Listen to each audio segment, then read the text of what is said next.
En termes d'accès à l'eau potable, d'accès à l'assainissement, la situation mondiale n'est pas très satisfaisante.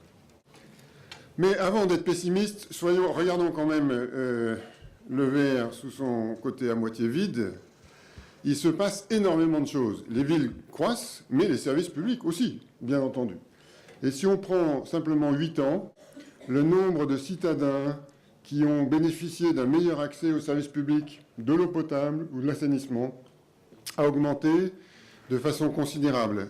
Les progressions se chiffrent en centaines de millions de personnes, ce qui est très très important.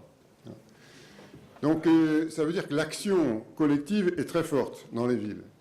Ceci étant, dans la même période, la population a cru d'un demi-milliard.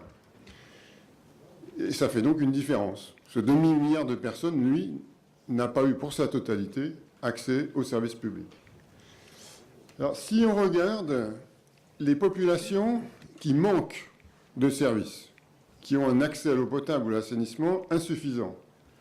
Alors, on n'a pas beaucoup d'indicateurs au niveau mondial, mais on sait mesurer ceux qui n'ont pas d'eau au robinet, ceux qui n'ont pas une source, comment dirais-je, non contaminée par des animaux. C'est ce qu'on appelle l'eau améliorée. On sait mesurer ceux qui n'ont pas accès à des toilettes hygiéniques et privatives. Et on sait mesurer les gens qui n'ont pas de toilettes du tout. Ben, figurez-vous qu'en ville, toutes ces populations qui manquent de quelque chose sont en augmentation. Il y a plus de gens en ville aujourd'hui sans accès à l'eau potable, au robinet, qu'il y a 10 ans. Il y a plus de gens en ville aujourd'hui qui, chaque jour, sont obligés de trouver un endroit, un petit coin pour déféquer en plein air en ville, qu'il y a 10 ans. Ça veut dire que la situation sociale ne s'améliore pas. On parle du progrès de l'accès à l'eau potable, l'assainissement. Ça n'est pas une réalité en ville, en moyenne. Alors bien sûr, il y a des villes qui performent, qui marchent très bien.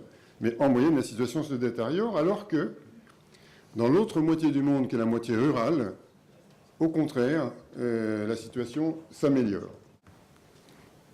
Un détail qui n'en est pas un, qui est un obstacle majeur au développement des services publics, et celui qui va être traité tout à l'heure, c'est le fait qu'aujourd'hui, les opérateurs, qu'ils soient publics ou privés, sont souvent confrontés à un obstacle de taille qui vient de ce que les autorités publiques leur interdisent de développer l'accès aux services publics dans certaines parties de la ville.